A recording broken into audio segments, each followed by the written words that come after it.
Platform की तारीफ करने के लिए आपको उसने उस प्लेटफॉर्म को आपने इतना प्यार दिया है कि वो पूरे भारत भर में एक विशेष पहचान रखता है, और वो आपके प्यार की वजह से ही। और उस प्यार में सबसे ज़्यादा शामिल है उन सेलेक्टेड बच्चों का भरोसा जो खुद को सफलता तक पहुंचा चुके। तो भाई के क्वेश्चन का आंसर मैं देता हूं दोस्त, होता क्या है, बड़ा अच्छा क्वेश्चन भी है।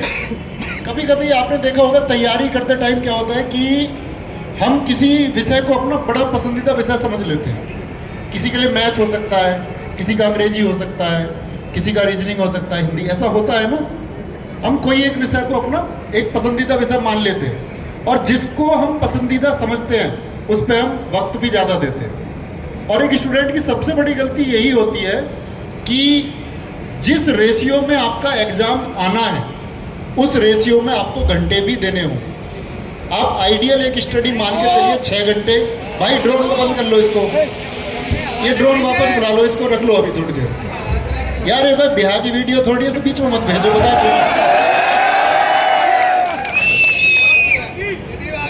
तो सबसे बड़ी कमी ये है कि हम उस बराबर रेशियो में, मान के चलिए हम 8 घंटे पढ़ते हैं, बड़े ध्यान से सुनना, और कोई एक एग्जाम लेते हैं जिसमें 100 क्वेश्चन आते हैं, 4 सब्जेक्ट में 25-25 क्वेश्चन आते हैं, ठीक है जी सर। अब हम क्या कर रहे हैं कि हम 8 घंटे में 2-2 घंटे हमको सबको देने चाहिए। अब हम क्या कर रहे हैं, मैथ कर रहे हैं 4 घंटे, रीजनिंग मजा आ जाता है क्योंकि सवाल हो जाते हैं 3 घंटे कर रहे हैं, जीएस कितनी देर पढ़ी, 1 घंटे, कमजोर क्या रहेगा।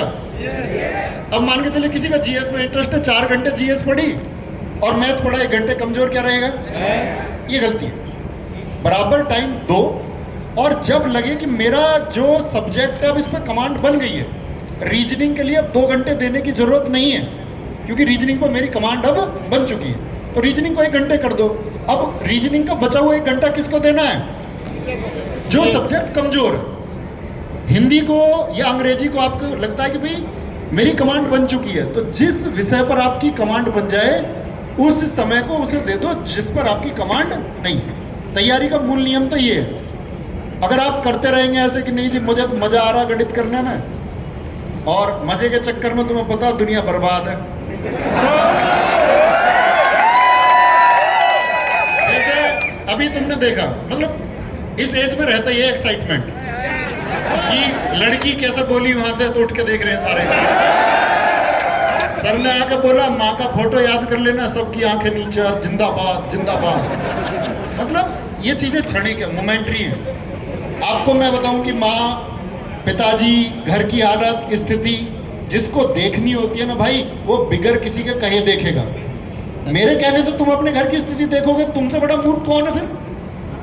अगर मेरे कहने से तुम पढ़ने बैठोगे, कोई बोले जी मुझे तो आपका चेहरा देख के मोटिवेशन आता है और मुझे बहुत अलग लेवल का जुनून आता है, तो सबसे बड़ा मूर्ख है फिर। अगर किसी को देख के तुम्हें लगता है मुझे मोटिवेशन आ रहा है, जुनून आ रहा है, मतलब तुमने हमसे पहले आइडेंटिफाई नहीं किया। 20 वर्ष गुजर गए, 22 गुजर गए, 24 गुजर गए, 26 गुजर गए, क्या सीखने के लिए अब तक जीवन में कुछ आया ही नहीं था। सच में आया होगा। इसका मतलब क्या है कि हम एक क्षणिक बहकावा करते हैं। क्षणिक बहकावा कैसा जी, मुझे तो तुम्हें देख के ही पढ़ने को मन करता है, मैं तो रातों को जागता हूं, मैं तो अपनी माँ की मुस्कुराहट के लिए पढ़ रहा हूं। ठीक है, लेकिन क्या सच में उस दिखावे की जरूरत है। तो भाई सबसे पहले तो दिखावा करना बंद करना होगा। और जो लड़के पढ़ाई के टाइम पर कि जी मुझको फॉलो बैक कर दो, मेरे साथ कॉलैब कर लो, फोटो खींच के भेजूंगा उसको, उससे बोलूंगा नवीन सर से मेरी रोज बात होती है, मेरे बड़े करीबी हैं, तो ये सब चीजों से बचना होगा। अगर जिंदगी की कहते हैं ना कि रियल चीज आपको बनानी है तो रील से तो बचना होगा। तुम कहोगे जी तुम क्यों बना रहे हो, क्योंकि भाई मेरी नजर में शायद हम उस एक लेवल पे पहुंच चुके कि जहां शायद चीजें आरामदायक, ऐसा नहीं कि करने को आगे नहीं है, कुछ करने को बहुत कुछ है। अभी आपका कहीं जाने का ड्रीम होगा तो हमारा भी कहीं पहुंचने का ड्रीम होगा, वो सबका होता है। अच्छा दूसरी चीज क्या है, अब बात करते हैं कि भाई सभी लोग जानते होंगे इस बात को, हल्दी घाटी क्या है, राजस्थान क्या है, ये बताने की जरूरत शायद किसी को है नहीं। और जब हम कभी बताएं तो मैं ये कहता हूं कि किसी ना किसी का बलिदान छूट भी जाता है। हम किसी एक का नाम लेकर के और किसी एक का नाम लेकर के उसको छोटा नहीं कर सकते। इस देश में, इस राज्य में, इस प्रदेश में हजारों लोगों ने बलिदान दिए हैं, इस पूरे देश में दिए हैं। उन सब के बलिदानों की बात यह थी कि हम सीखते क्या हैं।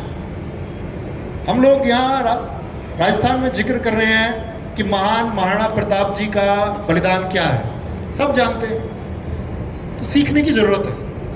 सीखने की जरूरत यह है कि आपको कभी भी अभाव, आपको कभी भी विपरीत परिस्थिति के आगे घुटने नहीं टेकने।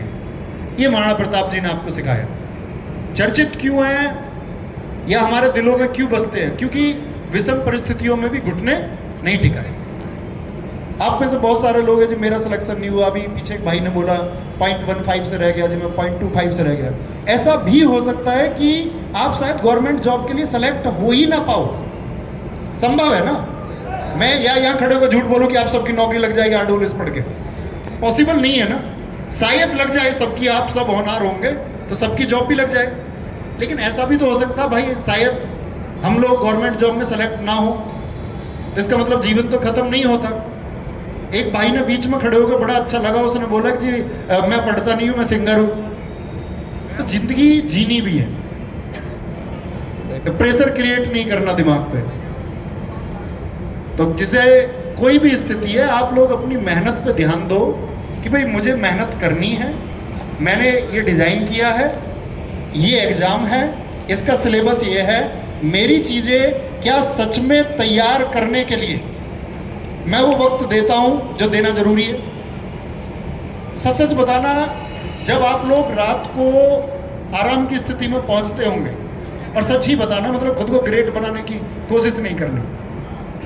आप में से कोई कोई विचार करता है कि मैंने दिन में आज क्या किया? कितने लोग करते हैं? हाथ उठाए जो रात को सच में विचार करते हो कि मैंने आज सच में क्या किया। अब ऐसा था नहीं 100% सच लोग हाथ उठा रहे होंगे, मतलब कुछ लोगों ने हाथ उठाए। तो क्या ये सच में जरूरी नहीं है कि आप अपने पूरे दिन को जो आप बिता चुके हैं उसके बारे में एक बार विचार करें कि जो मैं सोच रहा था मैंने उसके लिए आज काम किया या नहीं किया? सोचना चाहिए।